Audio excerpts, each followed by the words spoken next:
looking at how busy we are, it's very difficult to train up people to free time from our other pen testers and cloud security experts and GRC guys just to help the others going. So yeah, building the community, building the right mindset, the hacker mindset is super important to me. Welcome to Audience First, a podcast for tech marketers looking to break out of the echo chamber to better understand their audience and turn them into loyal customers. Every week, Danny Wolf has brutally honest conversations with busy tech buyers about what really motivates them, the things they hate that vendors do, and what you can do about it. Get access to practical information on how to build authentic relationships with your audience. Listen to and talk with your buyers, and apply real customer insights to your strategies and tactics. You owe it to the world to unmute your mic. Are you ready? Welcome to another episode of Audience First. I have a special guest with me today, Ferd Hagethorn. Welcome to the show, Ferd. Tell me a little bit about yourself. What do you do? Why did you get into the industry? Where are you located, by the way? This is an interesting. So I'm in New Zealand. I'm in Wellington, New Zealand. I service clients all around the globe, mainly in Australia, New Zealand, the UK, and India. We do a lot of business there. Soon also Japan, Indonesia. We're kicking off there as well. And the main services lineup that we have is around penetration testing, secure cloud, and governance, risk, and compliance, like those three tiers. Why the hell do you do that, though? Why? Well, about 7 years ago, the company I work for, Planit Testing, asked me if I wanted to kick off the security testing part. And I said yes. It was still back then in the Netherlands, and I always want to have like an overseas type experience. So that's where I jumped on the plane, headed here, and I've been here, for 7 years building this stuff up now. Successful on one side, not that successful on the sides, but you have to learn from your failures, as they say. Very exciting times right now with really getting a lot of traction everywhere in all the specific spaces of where we deliver services. So Planit Testing from the origin used to be like a training company for testers, software testers, functional testing, test automation, performance testing. And they grew into the space about 20 years ago. They became like quite a large organization providing testing services. And they've grown to about 1,500 people right now. So yeah, in there 7 years ago, I started my own little practice of security testing, and still going strong there. So you're quite busy, and you were mentioning before the call, before we hit that big red button, that you're pretty busy. Do you ever get downtime? Oh, no, never. It's basically 24/7, especially when it's spread around the globe. Like with our UK clients, I jump onto calls as well. So usually I start in the morning at like 7:30, 8 o'clock, and I have days that I finish at 12 p.m. Or 12 a.m. What do you call that? It's midnight. 12 a.m. Let's put it there. Yeah. Mm-hmm. Yeah. So it can be challenging, but it's also quite fun. I love bringing a smile to people's face and giving them the confidence that their systems are okay, or that they at least know where they need to address the pain points that are in there. So, yeah. What, you mentioned that there are a lot of challenges. You're busy right now. What is your one bleeding neck challenge right now? Finding people. Like, I think that's kind of the theme all around. We're recruiting right now, so if you know people, let me know. It's just extremely hard to find the right people right now. People that can jump in and can hit the ground running. It's a huge challenge. And looking at how busy we are, it's also very difficult to train up people to free time from our other pen testers and cloud security experts and GRC guys just to help the others going. So everybody's quite spread thin, and I try not to do that with the planning. But sometimes we've got deadlines, client deadlines, and it's just very hard to build it internally. And we have done that in the past, and I always pride myself that we've got about 20% of our resources being trained up into the field and tagging along with everybody. I like to see myself as a provider of experts in the field. Of course, people move on, and I just want to have them hit the ground running elsewhere as well. So, yeah, building the community, building the right mindset, the hacker mindset is super important to me. What is the hacker mindset? It's just thinking around problems, basically. For example, you have a Citrix environment and you need to get into that system. If you have a web penetration tester, they really think directly in HTTP, APIs, that kind of space. But they completely forget that they can actually use a file open in the help section, for example, in the streamed app, to get like a shell on the box, on the server, the Citrix server that the stuff is running on. Just trying to work around that is very interesting to see that light go on once they get it. But once they've sniffed that, once they smelled that, they really kick off, or they don't. I also had people that just couldn't grasp it. So, What kind of DNA are you looking for in terms of recruiting? DNA, curious people that want to know how stuff works, how everything's put together, how it interacts. And what I'd like to see is people that think a bit further than the bits and the bytes and the cables and the plugs. I want to see them also look at, okay, how does the business actually depend on this system that I'm poking and prodding right now? And what could be, from that business risk perspective, interesting to look at. And from a threat as well, if I would be a threat to this system, how could I hurt them the most? And just play out that scenario in the test environments that we get given. I think that's interesting because it's a common theme that I'm hearing throughout this series is tying everything back to the business, right? Yeah. And how would you recommend those who are phasing into cybersecurity or are already in cybersecurity understand that business? What can they do to bridge the gap between the tech to the business? Well, when you look at the business, you have to look at it like it's like a human body, and it's got a heart, it's got a nervous system, it's got organs, and all those things support that one thing that you hold in your skull, that brain, that big gray fatty mass that actually makes all the big decisions. So that is basically what the business does, and it navigates its surroundings, its environment. And if you take out the heart, okay, cool, you only have one heart. That's the end of the business, basically. If you take out a kidney, well, you got two of those. So there's a BCP in place for that, a business continuity plan. It's just run on the other one, basically.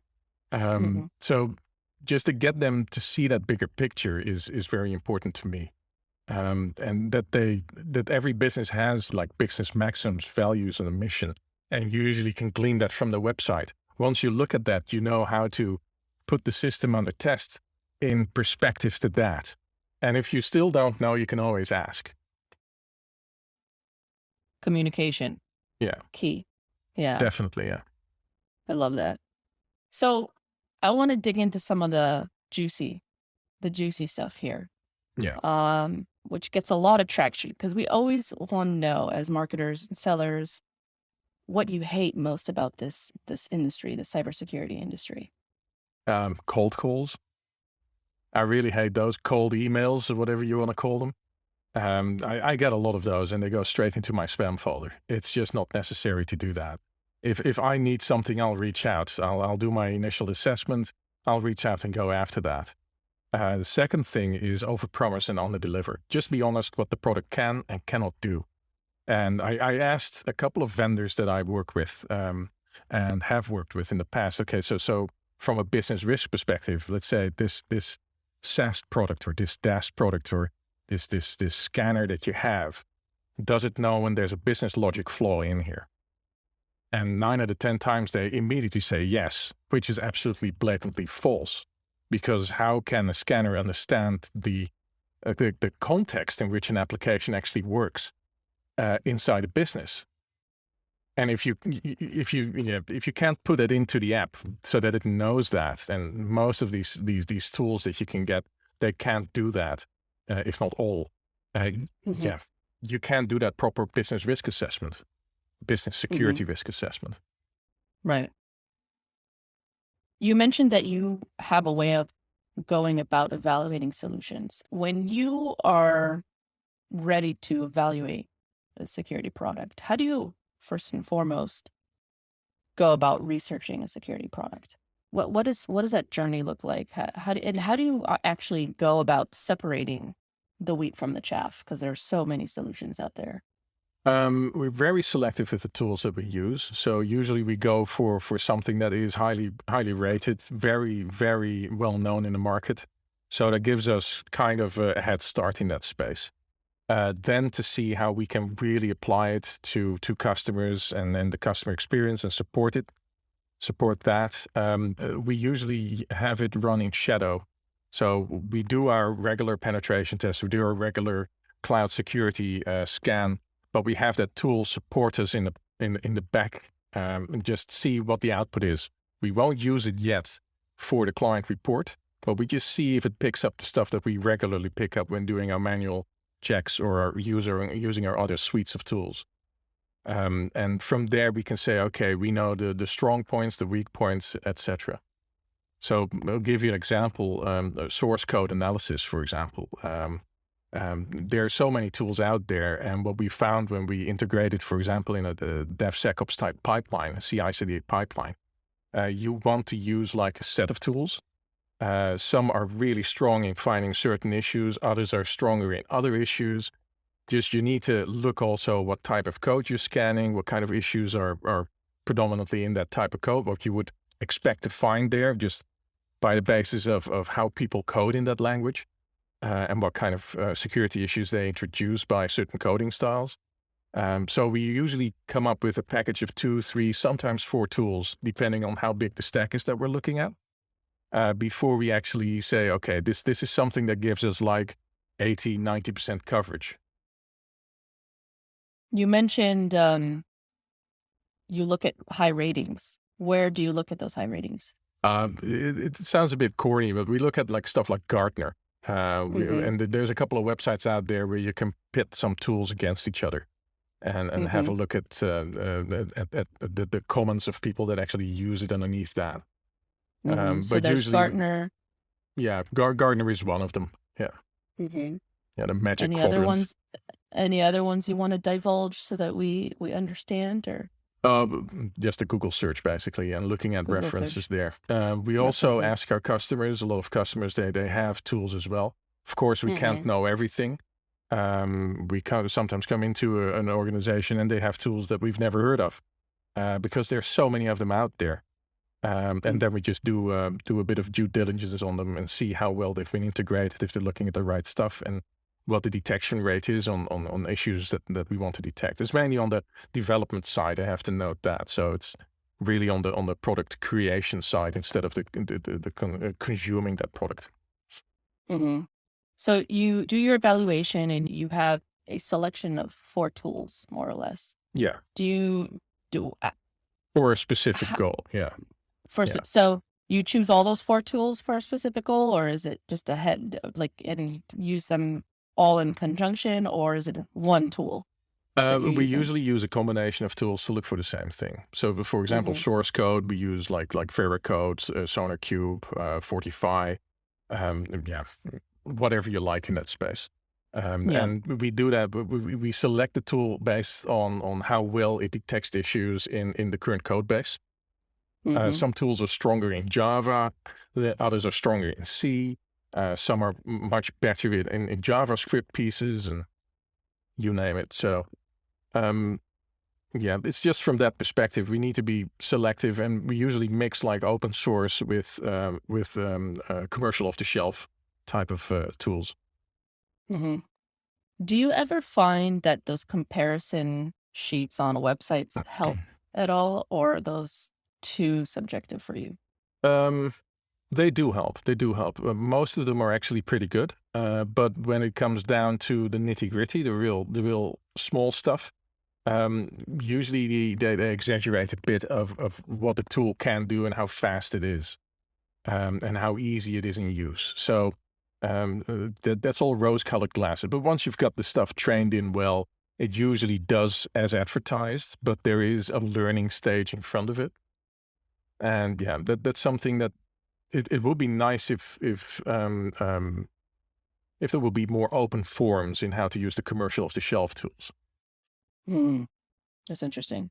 Where do you spend most of your time in general these days online? Online, mostly the forums actually. Forums? Doing if I am online, Office 365, just doing my work. So I've got to feed the account and use that to do a lot of research in what's current with current attacks, current vulnerabilities.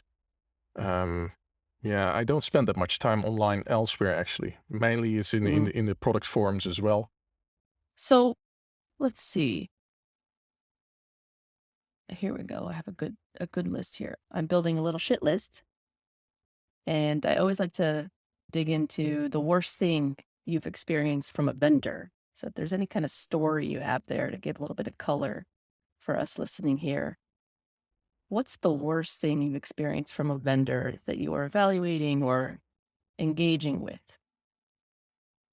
I actually didn't have that many bad experience in that space. I think it's with the pre-screening that we do, we actually do a really good job at that, so we don't run into that. And we're really explicit in our requirements. We're a software testing company from the get-go, so we know how to write requirements. So we really come up with a huge list, and we just ask them plain and upfront, can it do this or can't it do this? And that is for the vendor just to say. And as soon as we get like an evaluation version and they lied on that evaluation version goes straight into the trash bin.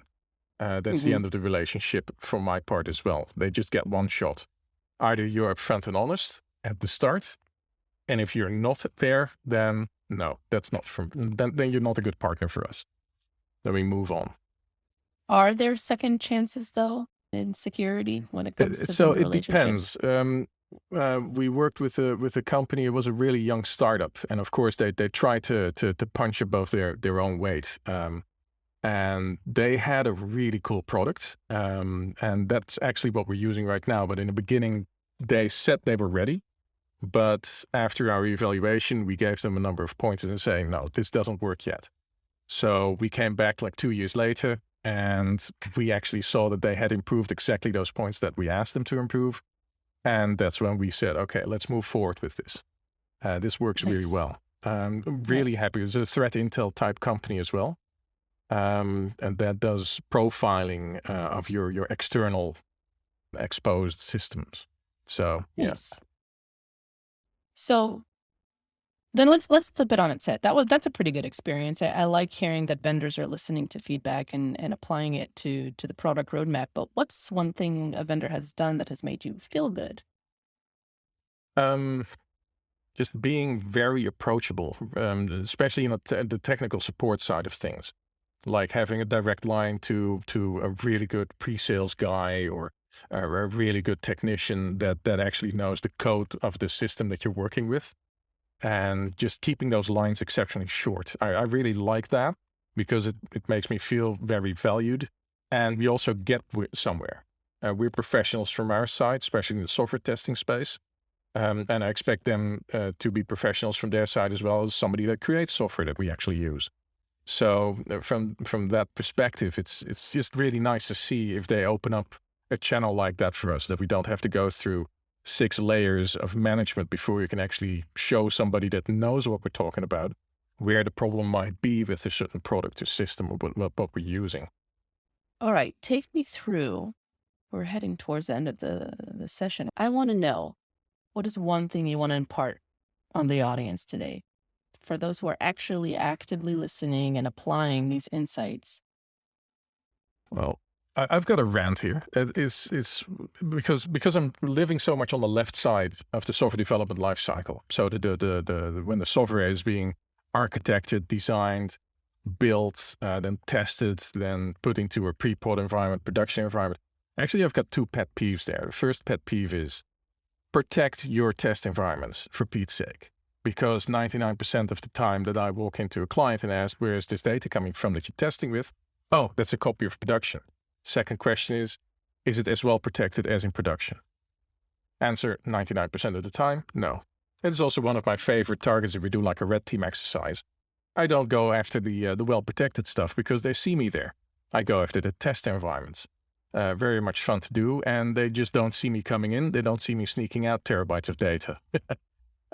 So that's the first one. The second pet peeve that I have is when you have a product that has been developed and they throw it over the fence into the operational side, there is near to zero handover in how to keep stuff up to date. And we saw that, for example, with Log4j. We saw that for String for Shell. All those modules that you have to include into the Java product or whatever you're running. A standard system administrator that is hired to keep the lights on doesn't know how to patch a piece of code that you have to patch to get that vulnerability out of it. So the product support of that gets lost, but also the visibility gets lost of what kind of components and ingredients are being used in the product. When you build a product right now, you see that there's a lot of external dependencies that are being used, a lot of external libraries that are being included, and all of these things can actually have a vulnerability on board. You need to be able to scan for that continuously as well. And I see a lot of scanners, vulnerability scanning tools that actually miss stuff that has been compiled into a single binary or jar file or whatever you have. And the same goes, for example, for the environments. If you deploy it into an Azure environment or an AWS, they come out with new security features all the time. So it's good just to keep reviewing that on a regular basis and get a cadence into that as well, just to keep on hardening that environment where that system lives in. That's kind of my two pet peeves where I could see a lot of improvement. And it would be nice to see product teams, when they're developing something, actually create those assets for the handover as well. This is how you patch it. This is how you scan for vulnerabilities in the libraries that are included in there. This is the tendency that you have to look at the secure configuration of. These are the things that should be enabled, disabled.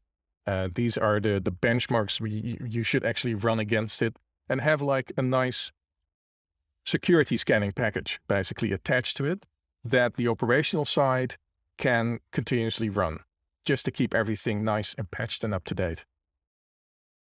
I love it. Awesome. This is great feedback. One more question. Do you think there are any differences or anomalies right now in the market that, vendors can take advantage of to stand out? Apart from what you already imparted. That is a very good question. I think there's more to do with training. If you look where vulnerabilities start, it's when those fingertips hit those keys, where the keystrokes happen. And the problem exists between keyboard and chair. It's a PEBCAC. 99.99% of all vulnerabilities exist there. So what I'd like to see is better training and also tooling that supports in that.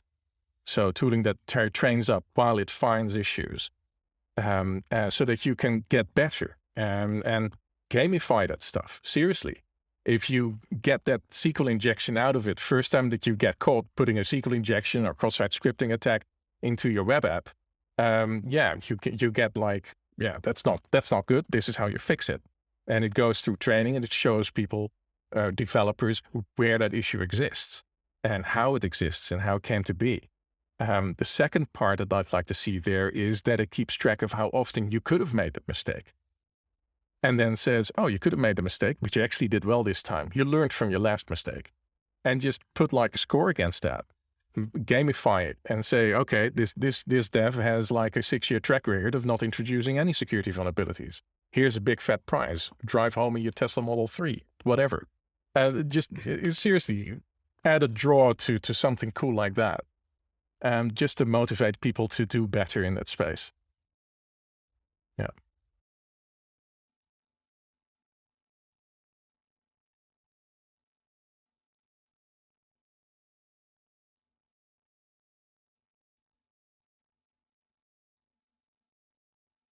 Love it. Anything else you think we should be telling the audience today before we go? Keep your head cool. Security vulnerabilities exist everywhere. And it's just in how you handle the stuff once a threat meets a vulnerability and a risk becomes real. So be prepared. Plan ahead. Yeah. Well, Ferd, thank you so much for joining. You're welcome.